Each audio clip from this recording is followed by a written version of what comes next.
So we're going to be doing the law of squares and the law of doubling, and we're going to begin, as we always do, in an opening invocation. I'm going to lead this one, and then I'll ask someone to close us out. And I trust that someone will feel moved to. And it doesn't need to be a big thing, just something to acknowledge the closing out of this magical time that we're here together. So I invite us to close our eyes. And we're going to take some breaths.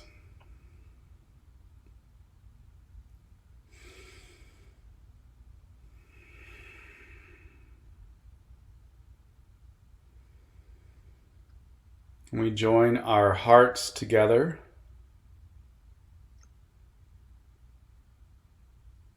We welcome all new members here, new building forth people who are also attempting to build forth into their heart chakras and build forth density. And we're all building forth on our spiritual journeys. And we are intentional about connection, because when we can intentionally connect with each other through our hearts, we are activating unity. Even as we are all one, there's a special kind of power that comes in when we intentionally activate that union. And we call to mind at this moment the world. If you can picture the earth in your mind's eye, surround the earth with whatever color comes to your heart. Don't think about it too deeply, because that will be the color that you are bringing to bless this earth.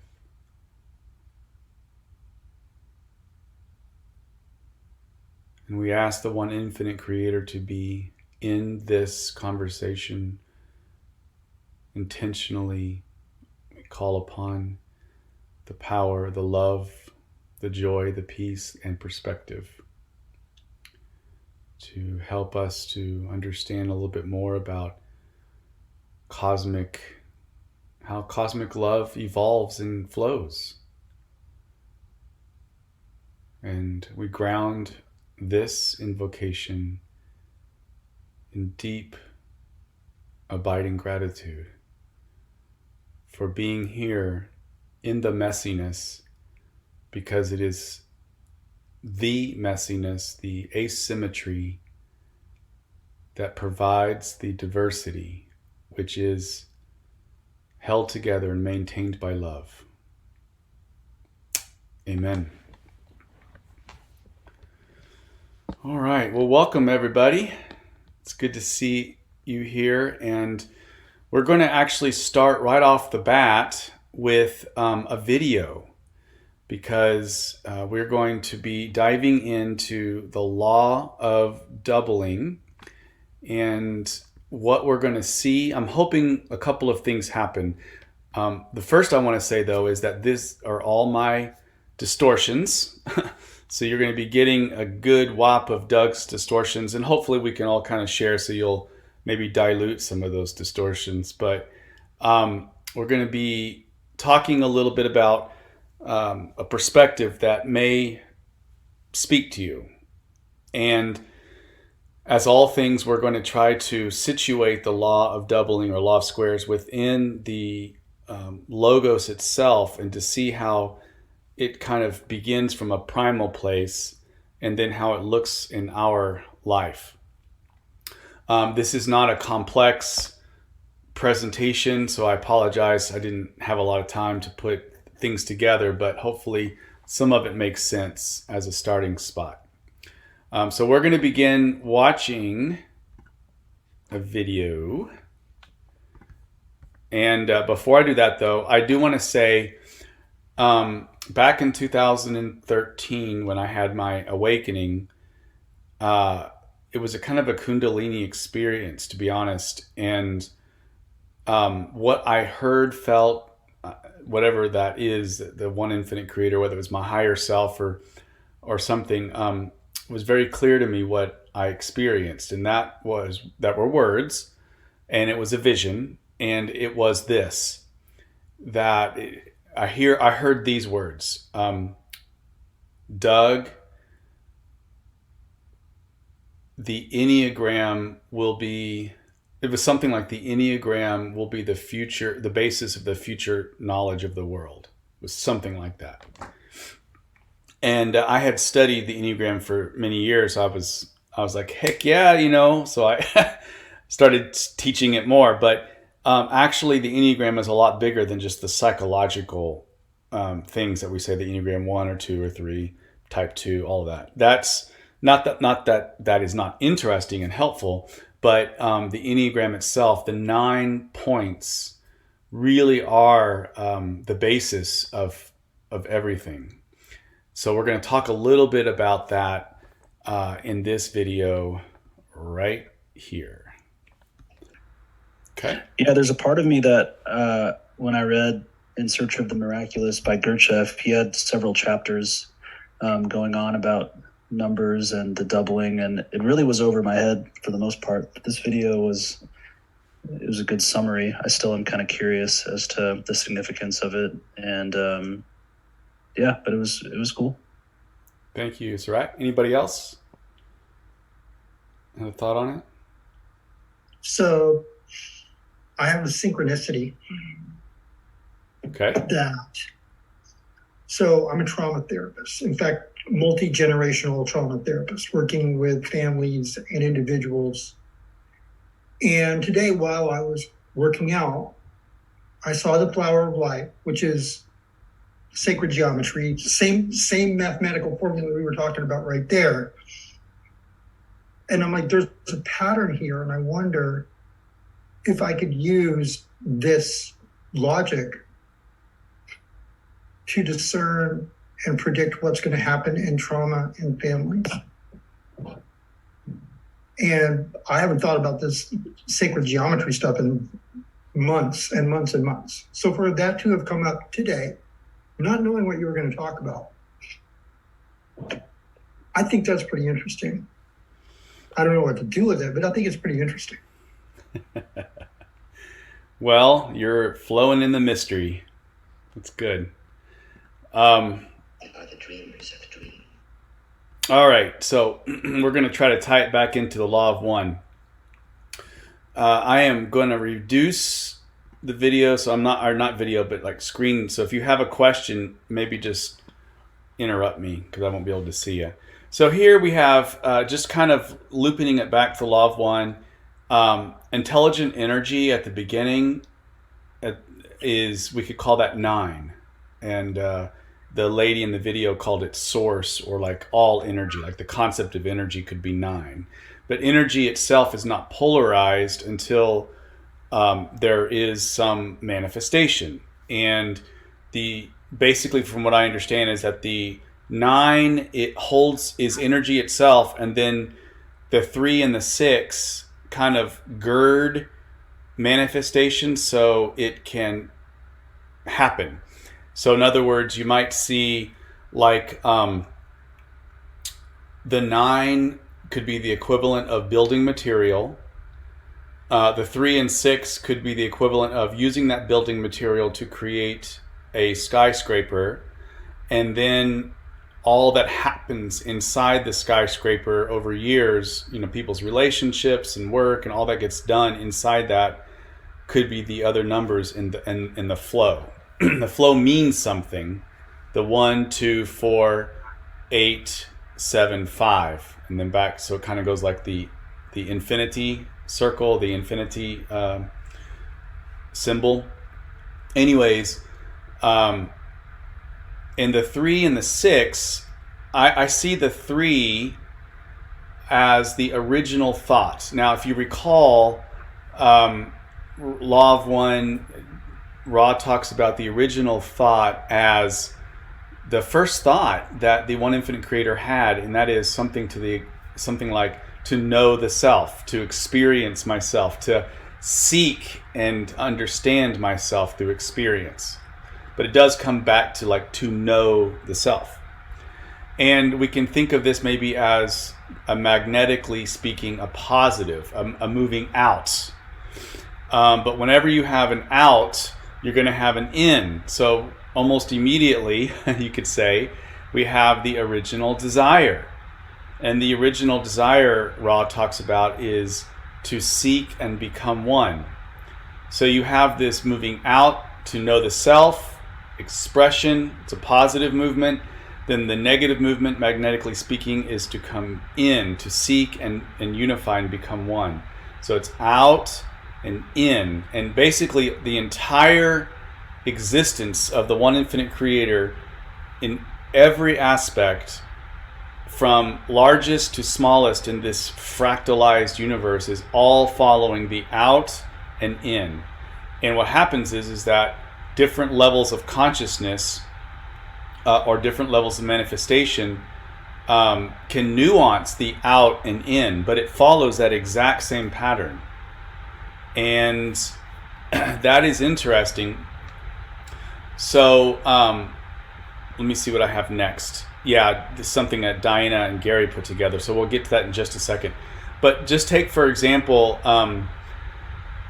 when I looked, I was going to put the slide in here, but when I looked up how even a baby is formed, you have the zygote.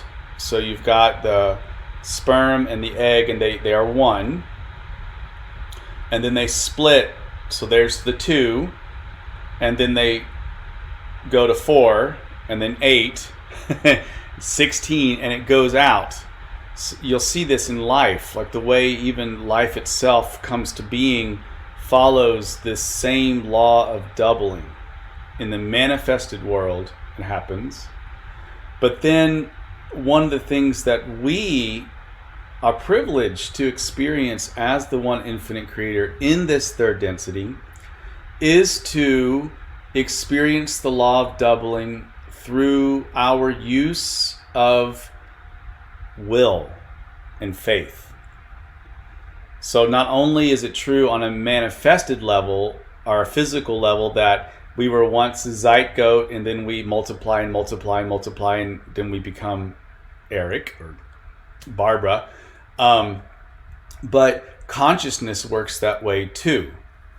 And so here's one of the things that Ra says in session 1014. I don't think it's 1013, but 1014. And it says, the call begins with 1. The call is infinity and is not, as you say, counted. So we could say the call is equal to infinity. We could call that, the number 1. And that's the cornerstone. You have to have a desire. You want to have a seeking somewhere. And when you start that first step, that's the cornerstone. The second call is added. So this could be 2 people, or this could be inside you. That's one of the things that I wanted us to kind of explore here, is that the law of doubling works not only when 2 or more, let's say, are gathered in the name of love and praying for a particular intention, a calling or a prayer, but it also works inside us. So for example, I know for a fact, at least a few of you, because I know you personally, you have said you've reached a point where you're on fire with just a desire to find out more about this law of one stuff, or you're being led to it, and all of a sudden you're seeking more than ever, almost like you're on the accelerator and you're keep on going, and it keeps going faster. And as you keep going faster, more and more things open up for you. That would be kind of what we're talking about. When we have a seeking, and then we empower that with the second one, and then the third call, the third seeking, the third person in a group to pray empowers and doubles. And we just go on and on and on. So for example, Diana, you came up with this thing, I think, didn't you? You and Gary? Well, I don't think I came up with it. It's just math. I mean, what happened was, yeah, I read what Ross said about 1012, and then my mind reverse engineered that, and it made sense. And I don't think I'm the only person who's ever done that. So, No, yeah. But it was a chart. My ego wants you to know that this was a chart. It doesn't look like this in the book. There's punctuation. Yes. Yeah. The fact that we don't land at 1012 is because Ross says that there's a little bit of entropy. The greater the calling, the more exponentially a little bit of the calling is lost, because not everyone is as united as they could be. So, for what it's worth. Yes. And so what Diana and others came up with here in terms of the math piece is, Ross says, all right, let's go back. The second call is added. The third call empowers or doubles the second, and so forth. Each additional caller doubling or granting power to all the previous call. Thus, the call of many of your peoples is many, many powered and overwhelmingly heard to the infinite reaches of the one infinite creator. For instance, if 10 people issue a calling of a particular nature, the law of service would square this number and calculate a product of approximately 1012. But what we saw in the video, as well as if you follow the production of cells, is that it actually goes up to 1024. So what Diana just said is that it's approximately 1012 if 10 people are praying about the same thing, because there's going to be inside us not a purity of calling, and maybe there'll be somebody in the group of 10 people, let's say, who's not as completely in their own purity of calling like the other ones. And so all of this is like an algorithm that's taken together, and nevertheless, you can see the power of prayer. You can see the power of seeking is that it's going to be exponentially bigger than just one prayer. So if you have 10 people praying, it's as if 1012 people were praying. And what I mean by praying is giving out desiring of a vibrational experience or some kind of experience, an aid. And that is answered to the degree that it can be without infringing upon free will. But it also works, like I said, inside. So the more you seek, the more you find. And that's seems to be a spiritual law. If you seek, it shall be opened. Now, just going here to what Diana wrote is the first calling. The call begins with 1. This call is equal to infinity and is not, as you say, counted. The second calling, we have 2 times 2 equals 4. So two entities call, but the effect is 4. And then the third calling, we have 3 entities call, but the effect is going to be 8. And so it just goes on up. And so if you have 10 entities calling, the effect is going to be 1024. But again, as we said, it's not going to be perfectly pure. It's going to be approximately 1012, given the lack of purity that we would have in the calling if we're talking about a group or inside you. But all of that is to say, when you and I desire something and really are calling forth something because we desire and we're seeking it, we are doing that first, the law of the original thought of the one infinite creator, that original thought of moving forward, trying to discover ourself, the self, ourself. That empowers this call, and the more that we're in it, it doubles and squares upon squares upon squares, creating a huge movement forward.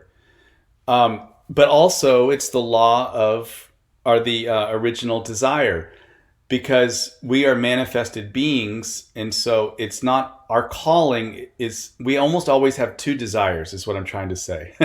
The first desire is to know ourselves, to experience, because that is the one infinite creator's desire, both macroly and inside us. But also our second desire as equal is to become one. And that also happens inside us.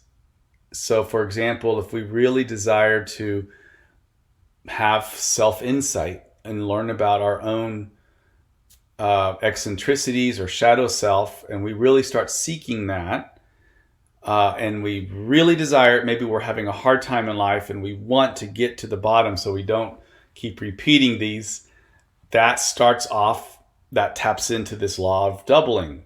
And it also hits that law, the original desire to seek and become one with ourselves. To what does Ross say? There's 3 steps to the path, and that is know yourself, accept yourself, and become the creator. To know ourselves and explore, to accept ourselves, that is the coming together, the original desire to seek and become, all of our parts, our integrated part, our parts inside us wanting integration to become one. And as we start doing that more and more, we end up having this almost torrid kind of vibrational system of outpouring and incoming, in a beautiful symmetry. So anyways, Diana, you had a comment? Yeah, I don't know if it's for right now. It was a comment on how to call, how I feel like calling is accomplished within us, and what I like to do, but I could share it at any point. So, well, I think we should just go right into that. Yes, okay. Let's do it. So I think that in general, the universe responds to our desires. I think our calling has to do with what we deeply desire. And I think we're calling for it sometimes unconsciously. If there's something we deeply want that we haven't brought up into the conscious mind and we're not aware of it. But I think it's exquisitely powerful when we become conscious of what we deeply want, because to consciously line up with our deepest desires seems to me to be the most potent way to issue a call for positive service from other entities, from our higher selves, whatever it is. And I used to go into meditation, not that I'm like the queen meditator, I'm not, but I used to go into meditation and I would just like start and I'd go silent and I'd wait. Or I'd have like this is a better way to say it. I'd have something on my heart, like a question I wanted answered, right? Which is not always the best way to go into meditation, but I would have a burning question. And I'd sit down and I'd try to go blank, and I would get unbelievable clarity around something. But it wasn't the question that I had. And I'd be like, I wonder why that chose this moment to come through. And if I examined myself deeply, I began to realize that my guidance was always answering to the questions that actually were the most important to me, even if I was sort of insisting upon an answer to something else at the time. And so I started this exercise of talking aloud before my meditation, sort of praying, sort of talking to the creator, talking to myself, just dumping out frustrations and dumping out thoughts, until I would feel feelings in my body, like strong feelings, a lump in my throat, or I would start to cry, or I would feel joyful, or I would feel super frustrated. And when I lined up with those feelings and basically became conscious of what I really needed and wanted, that was when what I sought in meditation consciously came to me, like every time. So for me, I think desire speaks through emotion. I think that paying attention to our feelings, physical feelings in our bodies, where our emotions show up in our bodies, all of that sort of helps us to become consciously aware of what we want deeply. And that to me issues the strongest calling for aid. It's just been my experience. And I think when we do that together as a group, it requires a lot of communication, but that's where you establish that narrow band focus, that very potent vibration of seeking that's as maximally unified as it can be because of all of the blue ray and green ray energy being exchanged in the group, where everybody just kind of lining up like filings to a magnet, you know? Yeah, you've said it very beautifully. I think that's great.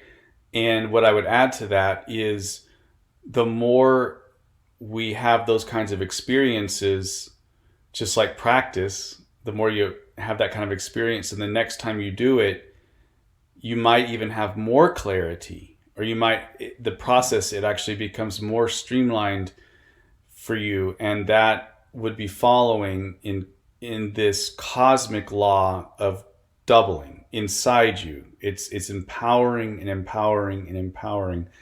And when we can align it with our polarity, and this is something that's really it's been very mindful of me, because you talked about, Diana, of bringing intentional. And so I will find myself, whereas before I might have been somewhat conscious of how I wanted to act in the world, but maybe I thought I was being intentional. But once I really kind of saw the law of one and the importance of polarity and having the choice, the archetype of the choice, always next to my ability to make decisions when the catalysts come up from the unconscious into the conscious mind, and I make a decision about what to do, to have right there with me this archetype of the choice of polarity, positive polarity, then it's like my seeking and my will moves forward. It's informed by my polarity, and the actions I make is also informed by my polarity. And I start to gather momentum where an energy comes off of me, and I receive energy from others that continues to empower my own seeking and polarity. And so, just conventional, for example, it's true that if I have a positive attitude and I change the lenses through which I view life, I can see a lot of positive things for which I can be grateful, even during hard times. That kind of operates conventionally, is what I'm trying to say metaphysically, is that when I have the polarity here, I'm choosing to have a bias to see the world through a certain lens, choosing to act forward. I engage that law of doubling. It gets stronger, like laser-like narrowband focus moving forward. I'm going to start seeing catalysts from the bias that I'm choosing based on the polarity as a positive thing to help me move through this life. And even in the hard times, I willingly am crucified because I know resurrection is right there, and I can trust this pattern of loss and renewal enough to realize that's the engine that thrusts me forward. Okay, so anybody have any thoughts on any of that? Diana, and what I said, or anything that we've said here?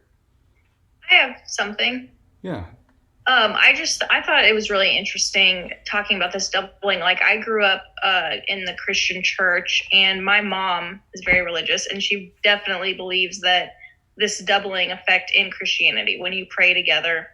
And so I didn't realize that, I guess I didn't realize that it was like a thing that goes across spiritualities. You know, it seems like to be a truth that's sort of universal in like any religion and any spirituality.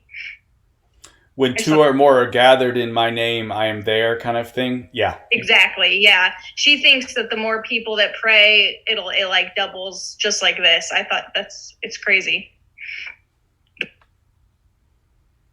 Diana? Yeah, I like that. Well, you know, Daniel did that exercise at Coming Home where they all bent the spoons by being together. And they really did. I mean, the spoons folded right over with one thumb when they weren't able to do that previously. Quo says that will is desire with a vector, meaning you become aware of your desires and you give them a direction, a focused, poignant direction.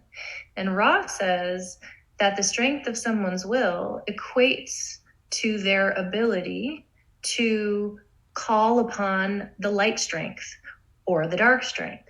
So your will is your calling, your conscious will, where you've realized your desires and you've brought them to the level of your consciousness so that you know what you're after. And that's so powerful. And Doug, are you going to talk about the moving of rock or any of that? Did you have any of that in mind? How to, not just in a very basic way about Go the for building it. of the pyramid? Well, Don asked Ra about that quote in the Bible. If somebody help me, Two or more. If I say something about if you a have mountain, enough faith, you can move a mountain. Thank you. And Ra was like, basically, that's true. But in the case of actually moving mountains or living rock or whatever Ra did to create the Great Pyramid, they needed the unified field of many minds. And basically they said, if we could do that, we could move big shit too. So the power of the will is incredible, and the power of the collective will is exponentially more incredible and much very important to the positive polarity, right? Because we work together. The negative polarity scrabbles and scrambles and one-ups, and they need to try to make that unified somehow in order to have the amount of power without all of the entropy, without all of the falling out. So those of us who are willing and able to unify our energies and our intent don't experience that falling apart, because we're all in it for the same thing. And when there is a temptation to say what you're doing isn't efficacious or effective, in other words, when there's the temptation for the thing to blow up, whatever catalyst that is received not as, oh, we have to give up our endeavor or our seeking, but rather is accepted, processed, and integrated into the overall group or within yourself, and you can continue to move forward. So for example, if you're having a day where you're like, I'm really going to try to be present and be the one infinite creator to other people and give my love and light, but then we wake up and on the wrong side of the bed or some insecurity comes up, we all have, well, most of us here have those, and what do you do? All of a sudden it's like, well, I wanted to have a good day and I wanted to be positive, but dang, this catalyst has come up again and I feel like crap or something. I feel like I'm being impinged upon and I can't be my holy self that I want to be. That is a great opportunity to let entropy explode our movement forward, and then we don't move forward. We haven't learned yet the catalyst. And that is, Ra talks about how the majority of our peoples have the attention span of a child, or they say that it's the majority of our peoples it would be the equivalent of having like a tinker toy in the brain where you're trying to build a scaffolding of the law of doubling and will that Diana talked about, but we allow the entropy to enter, and it just kind of rolls from side to side, like one little tinker toy rolls from side to side, and yet we still call, oh, help me feel better, oh, help, so what I'm trying to say is that we can have a positive desire to serve others, to be grateful in the world when we wake up, irrespective of how we feel mood-wise. Because you sometimes can't control your moods or your hormones or something like that. And you can accept it as a catalyst. What is going on? You can even bless it. You can accept it. You can bless it. You can balance it in some way. You can even integrate it. And there's different ways to do that. And instead of it leading to entropy and stagnation, it actually taps into that law of doubling and moves us even more forward than we would have gone had we not had the thorn in the side that came to hurt us when we were wanting to move forward. And I know we've all had those experiences. Anybody else? How are you? Yeah, Doug, building off of that, Yeah. something that resonates with me is similar to Diana. Before my meditations, I will kind of speak out loud. I seek to be of service to others. I seek balance. Although earlier this week, I was like, I seek balance, but then there was this voice in my head that was like, shit, man, you've been saying that for 2 months now. Like, are you going to be saying this for another 2.5 years, like another 20 years? And I find myself getting roped into the thoughts of,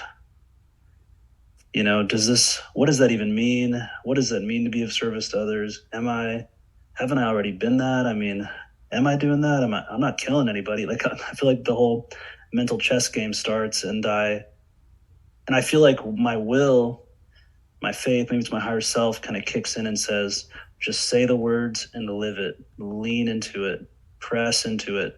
And I've had some really significant results of feeling guided, feeling a sense of wholeness, and even seeing things in my life begin to open up, relationships that I have begin to open up, conversations just begin appearing to me. But there are those moments, and I'll admit, I get sucked into those thoughts every now and then where it's like I'm having a conversation with like the analytical, rational, trying to make sense of this whole thing before I actually will and faith myself into a new person, into a new type of being. Like I'm trying to understand myself. I'm trying to know my way into a new way of being instead of be my way into a new way of knowing. I don't know if the verbiage kind of, you get what I'm saying? And I feel like the will and the faith to just say it, to live into it, follow my breath. And I have had powerful moments of saying those words and kind of leaning into it versus kind of playing the definitions game. Thank you, Sirach.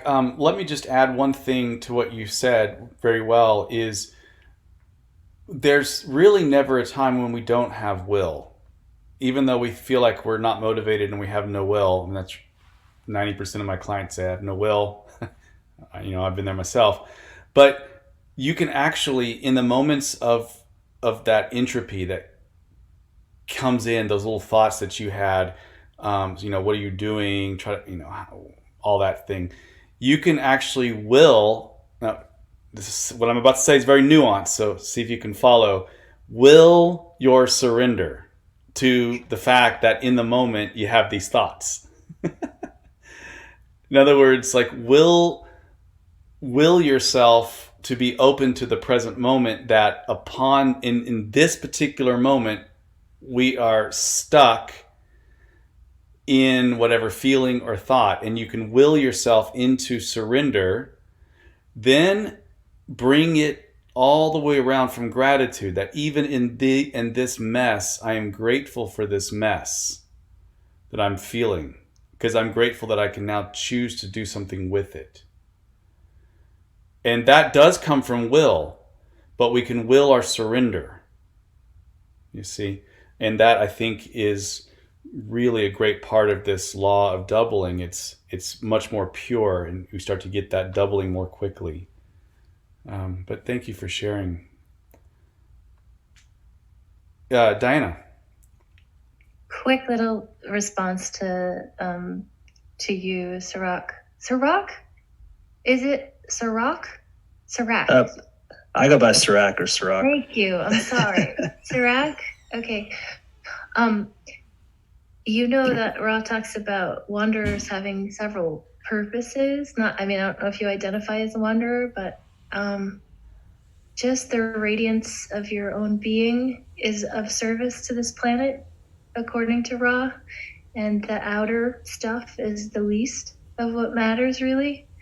And I just I don't know that you need to hear this, but I think you're a very, very warm, bright light. And I think your very presence and beingness is making a tremendous difference at all times. So whatever you think you're doing or not doing, it's good to take stock sometimes and just know that.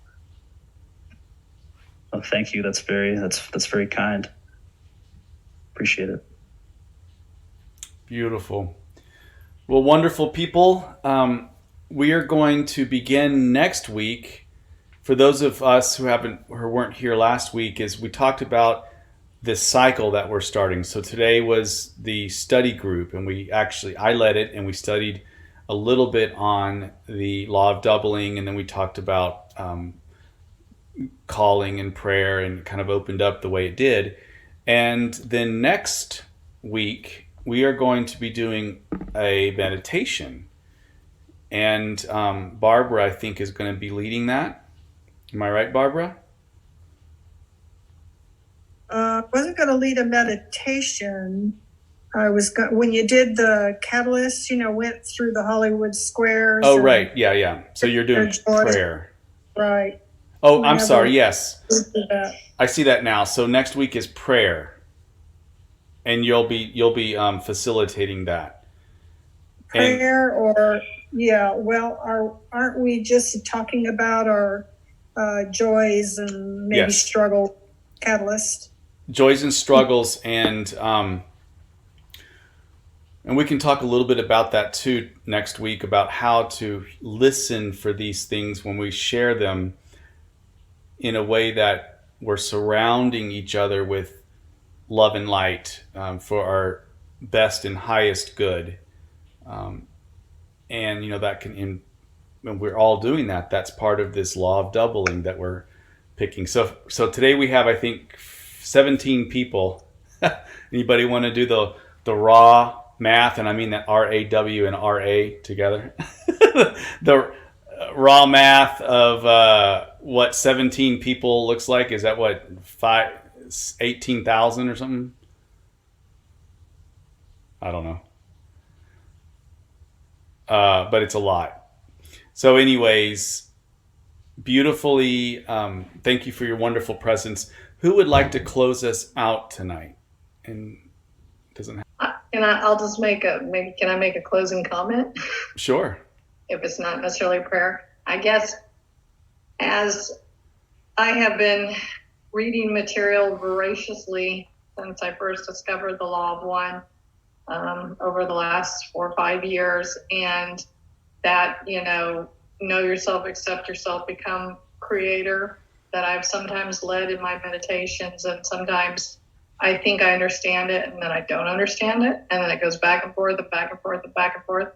But it's like I've kind of come to a realization that all of us, as we are seeking constantly to find out our purpose or what this all means and why we are so driven to seek it, when we know ourselves, I feel like that's basically, we are just realizing the creator within us. When you realize that you are the creator is within you, it's of you, it's part of you, the creator is everywhere. That's how you know yourself. And when you accept that, there are no more fear, no more doubts, no more anxiety or insecurity, because you know that you are a pure, eternal light being. So when you come to these two realizations, you become creator. And that's kind of the path that we're all continuously seeking. And of course, it may take several lifetimes to get to that point. But when you can finally realize those 3 progressive steps, then I feel like that's kind of where you finally get it. Thank you, Donna. Okay. Well, may we all go forth in love and light this week. And may we intentionally bring love and light through our embodiment, through our intentional actions, through our sharing and giving to other people and to this group, so that the love of the one infinite creator is received and enjoyed by all of those who seek it. Amen. All right. Blessings on everybody, and we'll see you next week. Night. Good night. Bye, everybody.